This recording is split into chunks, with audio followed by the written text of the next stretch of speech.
¿Qué tal? ¿Cómo están? Me da mucho gusto saludarlos en este canal. Como siempre les habla con mucho gusto su amigo, el licenciado en enfermería Daniel Román, y es un gusto saludarles en este video, en este tema. El día de hoy vamos a hablar un poquito sobre los signos vitales. Like, suscríbanse y compartan para más contenido.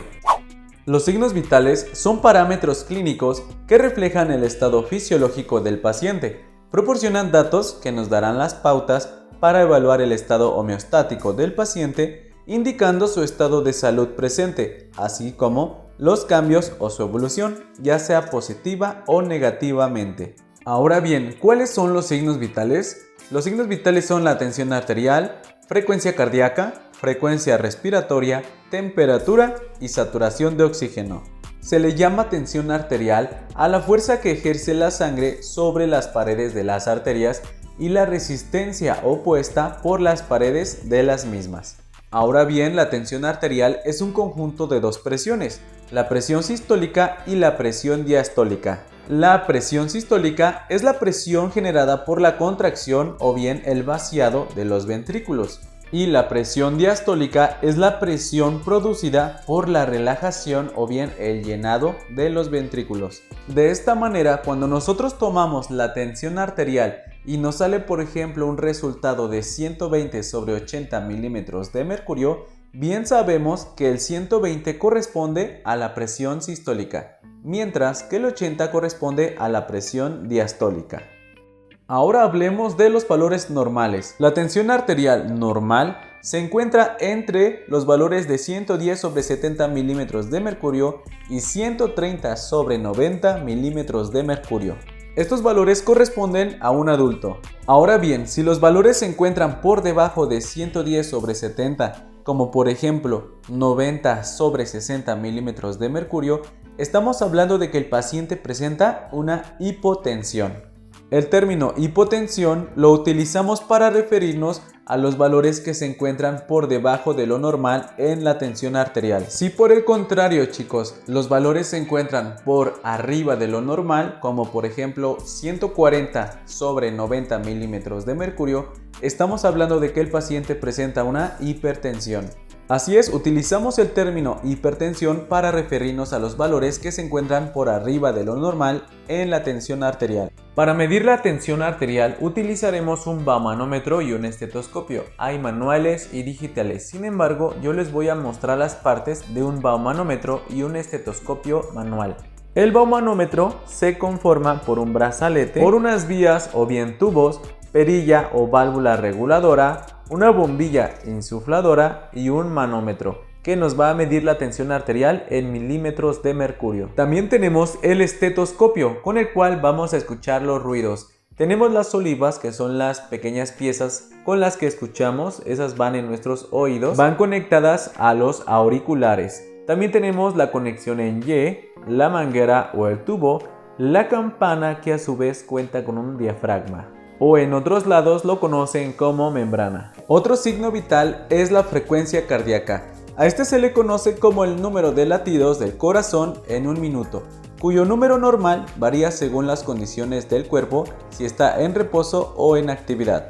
Los valores normales de la frecuencia cardíaca en un adulto van desde los 60 hasta los 90 latidos por minuto. Cuando tenemos un valor por debajo de lo normal, como por ejemplo 55 latidos por minuto, utilizamos el término bradicardia para referirnos que el valor se encuentra por debajo de lo normal. Si es por el contrario, un ejemplo, que tenemos 115 latidos por minuto, es decir, está arriba de lo normal, para esto utilizamos el término taquicardia. Y no, amigos, ya vieron que taquicardia no es amor a los tacos. Ahora bien, veamos la frecuencia respiratoria. Se le llama así al número de respiraciones en un minuto, es decir, a los ciclos respiratorios que comprende una fase de expiración y otra de expiración. Los valores normales de los ciclos o de la frecuencia respiratoria en un adulto van desde los 12 hasta los 20 por minuto. Ahora bien, si tenemos un valor por debajo de lo normal, como por ejemplo 10 respiraciones o ciclos por minuto, utilizamos el término bradipnea. Sin embargo, cuando tenemos un valor por arriba de lo normal, como por ejemplo 24, utilizamos el término taquipnea. En cuanto a algunas características de la frecuencia respiratoria o de los ciclos, tenemos la profundidad, que a esta se le conoce como el volumen de aire inhalado y exhalado en cada respiración. El ritmo es la regularidad de dichos ciclos. En cuanto a la simetría del tórax, durante la respiración se mueve con facilidad y sin deterioro. Si hablamos del esfuerzo en pacientes sanos, el esfuerzo respiratorio voluntario es proporcional al desplazamiento de la pared torácica. Ahora bien, además de la bradipnea y de la taquipnea, vamos a conocer otras alteraciones respiratorias. Eupnea se conoce como la respiración dentro de los valores normales y sin alteración. Apnea se le llama a las pausas respiratorias que se dan cuando se bloquean las vías aéreas. Y la disnea es la dificultad para respirar o una respiración trabajosa. Como otro signo vital tenemos a la temperatura, la cual es el equilibrio entre el calor producido y el calor perdido en el organismo. Cuando la producción de calor es equivalente a la pérdida de temperatura corporal, esta última se mantiene constante en condiciones normales. El control de la temperatura del cuerpo está regulada en el hipotálamo, que mantiene constante la temperatura central. Muy bien, ahora veamos cuáles son los valores normales en un adulto. Estos van desde los 36 grados centígrados hasta los 37.5 grados centígrados. Cuando tenemos un valor por debajo de lo normal, como por ejemplo 35 grados centígrados, tenemos una hipotermia. Cuando el valor es por arriba de lo normal, como por ejemplo 38 grados centígrados, entonces tenemos una hipertermia. Como dato, cuando obtenemos un valor de 37.6 a los 37.9 grados centígrados, se le llama febrícula. Y cuando tenemos valores por arriba de los 38, 39 o incluso 40 grados centígrados, tenemos una fiebre o una hipertermia. Para medir la temperatura corporal podemos utilizar un termómetro de mercurio o bien termómetros digitales. Aquí tenemos un termómetro de mercurio, el cual está integrado por el bulbo, el mercurio, una escala numérica con graduación, tubo capilar y tallo del termómetro. Aquí también les dejo el ejemplo de dos termómetros digitales, uno de luz infrarrojo y el otro es de un termómetro con bulbo. Ahora bien, veamos qué es la saturación de oxígeno. Esto es la cantidad de oxígeno en sangre. Veamos cuáles son los valores normales para la saturación de oxígeno.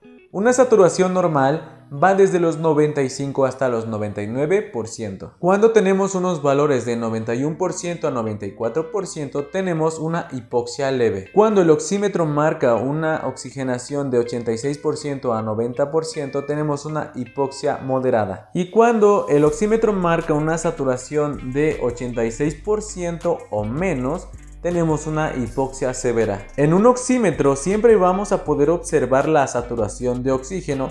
En este ejemplo está en color azul el número 97 y también se escribe SPO2. Nos muestra o nos indica también cuánta batería le queda a nuestro oxímetro.